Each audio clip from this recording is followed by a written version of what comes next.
Be tolerant with others and strict with yourself. Ever felt like you're constantly running on empty because you're too busy making sure everyone else's cup is full? It's like you're the go-to person for everyone's problems, but when you look around for someone to fill your cup, it's crickets. Sounds familiar, doesn't it? This is where we stumble upon an ancient truth, one that's been around since the times of Stoicism, yet it's as relevant today as ever. Stoicism isn't just about enduring pain or hardship. It's about finding the incredible strength that comes from knowing when to say no, when to prioritize yourself, and how to truly be there for others without losing yourself in the process. It's about mastering the art of not setting yourself on fire just to keep others warm. Intrigued? You should be, because today we're diving deep into how these ancient Stoic principles can revolutionize the way you approach kindness, generosity, and yes, even self-care. So if you've ever felt like you're giving too much of yourself away, or you're curious about how Stoicism can help you find a healthier balance, stick around. This one's for you. The only thing I ask of you is not to skip this video in any way. If you're here, consider yourself different from the majority. Consider yourself an exception. Now act like one and don't skip any part of the content. Number 1. The trap of excessive kindness. Picture this. You're the person everyone counts on, the one who always says yes to every request, favor, and plea for help. It feels good, right? Being the go-to person, the one who fixes everything for everyone. But here's the kicker. It's like you're giving away pieces of yourself, bit by bit, until one day you reach for something to give and find there's nothing left. Suddenly, when the tables turn and you're the one in need, you look around and realize you're standing alone. Why? Because you've given it all away. This is where the wisdom of Stoicism, imparted by thinkers like Marcus Aurelius, comes into play. He always emphasized the importance of self-care. He believed that we cannot be of service to others if we are not first taking care of ourselves. He would argue that our own well-being is the foundation upon which we can build our ability to help others. Without it, everything else crumbles. Let's use the analogy of two neighbors with gardens, which beautifully illustrates this point. One neighbor diligently tends to their own garden first, ensuring it's healthy and thriving. Because their garden is well maintained, they have an abundance to share with others. The other neighbor, however, is so busy tending to everyone else's gardens that they neglect their own. Over time, their garden becomes overgrown, wilted, and unproductive. The moral of the story: it's crucial to take care of your own garden before you can effectively help others with theirs. This doesn't mean you shouldn't help others. Stoicism teaches us about balance and sustainability in our acts of kindness. It asks us to consider, is my help sustainable? Am I looking after my well-being as well? Epictetus famously said, "It's not what happens to you, but how you react to it that matters." This wisdom reminds us that we have the choice and the power to say no when necessary, to ensure that our acts of kindness are not at the expense of our own health and happiness. Plato, another luminary of Western philosophy, emphasized the importance of knowing oneself. In the context of being overly generous, knowing oneself means recognizing our limits and understanding that true help and kindness are only possible when we are in a position of strength, not depletion. And let's not forget Carl Jung, a titan of psychology, who said, "Who looks outside dreams, who looks inside awakes." This encourages us to look inward and ensure we are not dreaming away our energy on external demands at the expense of our inner well-being. Number 2. The art of giving without strings attached.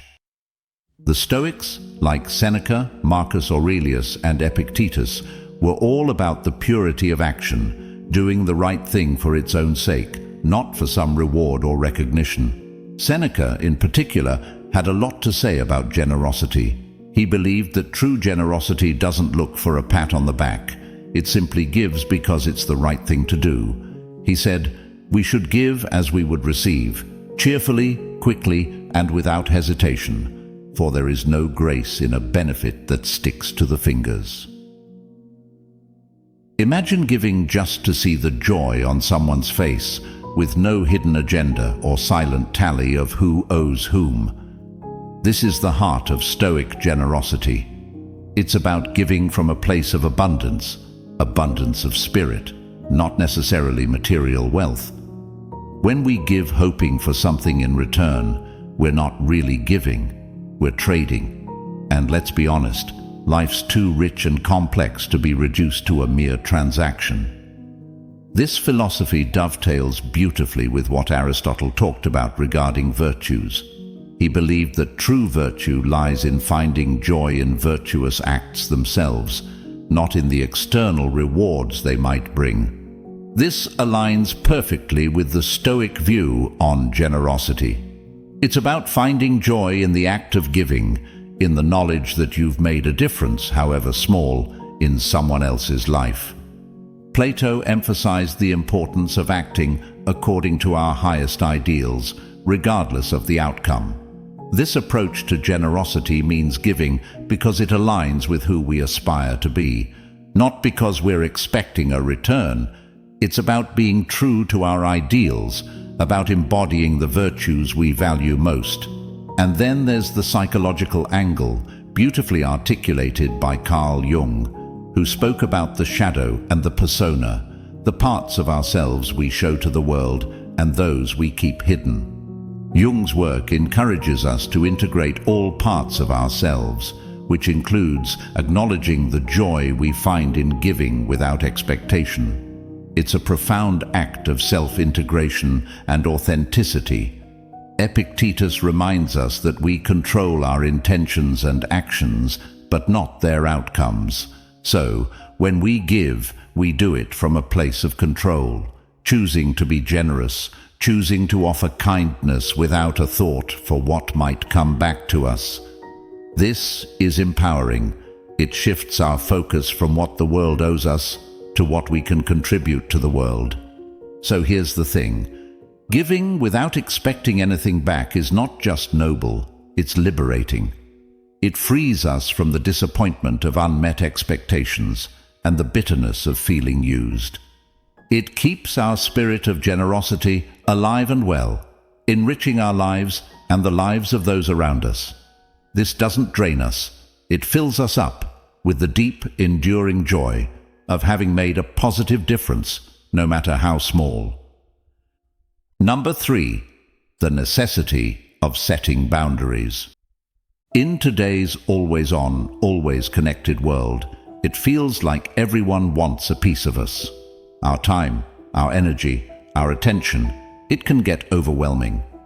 Stoicism, with its emphasis on personal virtue and inner peace, teaches us the vital importance of saying no. But let's be clear, this isn't about turning our backs on those in need. It's about safeguarding our own well-being so we can truly be of service to others. Consider the poignant story of a mother who, out of love and care, did everything for her daughter.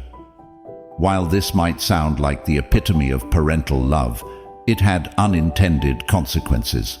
The daughter never learned to navigate the world on her own.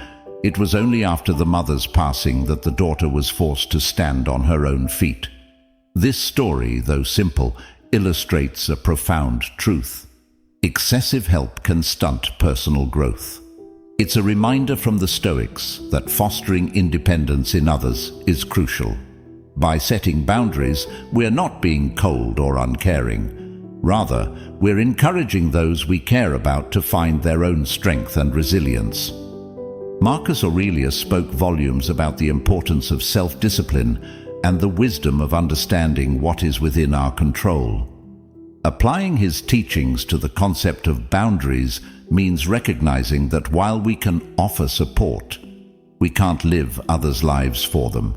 It's about striking a balance between assistance and enabling, ensuring our help is truly beneficial and not a crutch that prevents personal development. Seneca believed in the value of self-sufficiency and warned against the pitfalls of dependency. By setting boundaries, we teach others to rely on their inner resources, just as Seneca taught that true happiness comes from within, not from external circumstances or the actions of others. Aristotle's concept of the golden mean, finding the virtuous middle ground between two extremes, applies here as well. In the context of setting boundaries, it's about balancing our desire to be helpful with the need to maintain our own health and happiness. It's a form of practical wisdom, or phronesis, that guides us to make decisions that are good both for us and for those we interact with. Plato's emphasis on the well-ordered soul, one that harmonizes the parts of the self, can be seen in the act of setting boundaries. By defining what we will and will not accept, we're creating internal order, ensuring that our rational, spirited, and appetitive aspects are in alignment. This harmony within ourselves enables us to interact with the world in a more balanced and effective way. Carl Jung, from the perspective of depth psychology, might suggest that setting boundaries is an essential part of individuation, the process of becoming fully oneself. By delineating where we end and others begin, we are not only protecting our psychic energy, but also encouraging others to embark on their own journey of self-discovery. Number 4. Being seen and treated as fragile. There's a critical lesson many of us learn the hard way: the risk of being perceived as always available, always ready to drop everything for others. It's a path that can lead to feeling undervalued and taken for granted. It's like you're the reliable old car that everyone expects to start in the morning without ever thinking about the maintenance it requires. But here's where the shift happens, a moment of transformation that Stoicism and its modern interpretations can guide us through beautifully. When we begin to set boundaries, to assertively say no when circumstances demand it, we initiate a profound change. It's not just about refusing requests or denying help. It's about signaling a deep respect for our own time and energy. Marcus Aurelius would probably frame it as an act of self-respect. He famously said, "It's not the actions of others that disturb us, but our judgments about those actions." In this context, deciding to set boundaries is a judgment that our peace and well-being are paramount. Seneca offers wisdom that dovetails nicely with the idea of setting boundaries. He taught that true freedom comes from within, from being master of oneself. By choosing when and how to say no, we exercise this freedom, demonstrating that our time and energy are our own to allocate, not at the whims of others' demands. Epictetus would likely remind us that we cannot control how others perceive our actions, but we can control our actions themselves. Setting boundaries is an exercise in focusing on what's within our control, our own actions and responses. Plato might view the act of setting boundaries through the lens of his theory of forms, where the ideal form of helpfulness doesn't equate to limitless availability. Instead, it's about offering help in a way that is sustainable and respects the helper's integrity and well-being. Carl Jung, from the perspective of analytical psychology, might suggest that setting boundaries is crucial for individuation, the process of becoming fully oneself. By marking out our limits, we define who we are in relation to others, which is essential for psychological health and personal development. So, when we start to set boundaries, it's a declaration of our worth. It's telling the world, I value my time and energy, and you should too. This act doesn't make us less helpful or caring. On the contrary, it allows us to offer help when it truly matters, without resentment or exhaustion clouding our intentions. It's about being respected, not just needed. This transformation isn't just liberating for us. it subtly teaches others to respect our time and energy as well. It's a lesson in mutual respect, a two-way street where our boundaries teach others how to interact with us in a way that honors our contributions and our limits. Remember that setting boundaries is not a sign of weakness or selfishness.